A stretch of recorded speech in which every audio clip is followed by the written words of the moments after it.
Hi, so welcome back again to the Module 3 second part, Introduction. Welcome to the Cloud Master H20 Bootcamp.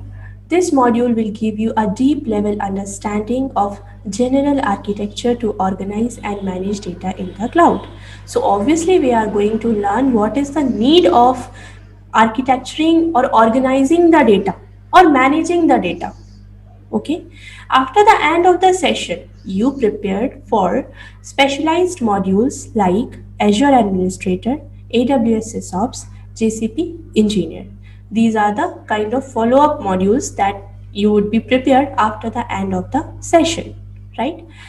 Let's move ahead to understand quickly what is data management architecture. So here it is written that data architecture represent the services which is used to store, manage and secure the different type of data. So again, let's understand the scenario. First of all, the need, right?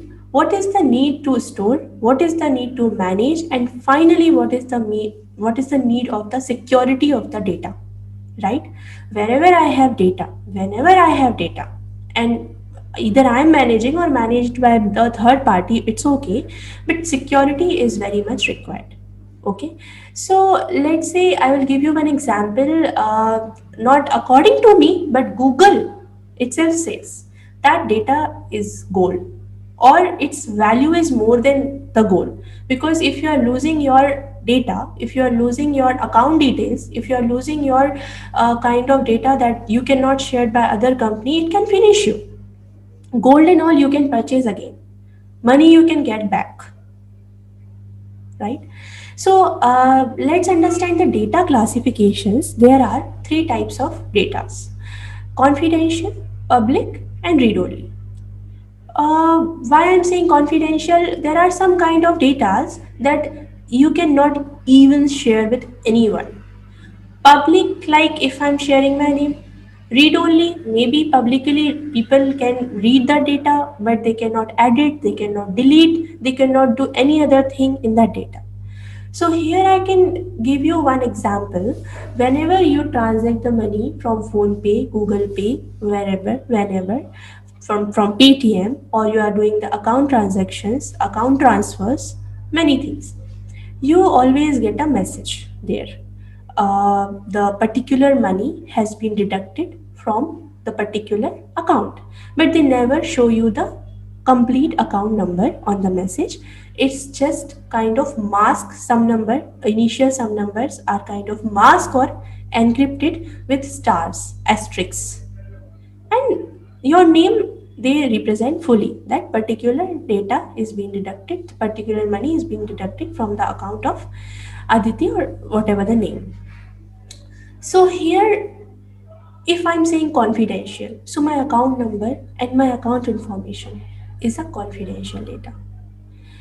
Obviously the message, who is messaging me, there is some kind of agents or manually or automatically something is working behind, who is messaging me whenever my money is deducted, whenever I'm having some transactions, whatever.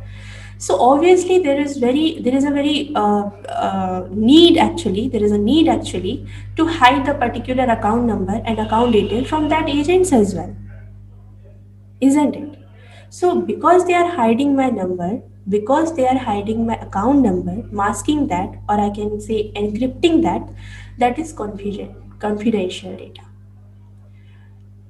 They always show you the particular account is related to this person, like name they represent fully. So that is kind of public data, right? Similarly, wherever you are seeing any data, like on any websites and all, that is obviously read-only data. You do not have any access to edit or delete the particular things. Okay. Now, I said security, or I can say access authorization. There is one more thing. So authorizations are also based on several steps like key-based authorization, identity-based, connection strings, many things are there. So actually these particular topics that I'm mentioning here authorizations, classification, read-only data, public, confidential, connection string, identity-based, access, whatever the words I am using here, we are going to learn in data management architecture, that too on the different platforms of cloud platforms. Obviously, one is Azure and one is we'll go for AWS. So, in other words, we can say that it is a kind of data container, obviously, which can use to store different types of data, process the data, provide secure access to data. That is something I call authorization. Okay, so keep me following up. Thanks for the day. I'll be continuing this session in the next sessions for architectures on different platforms.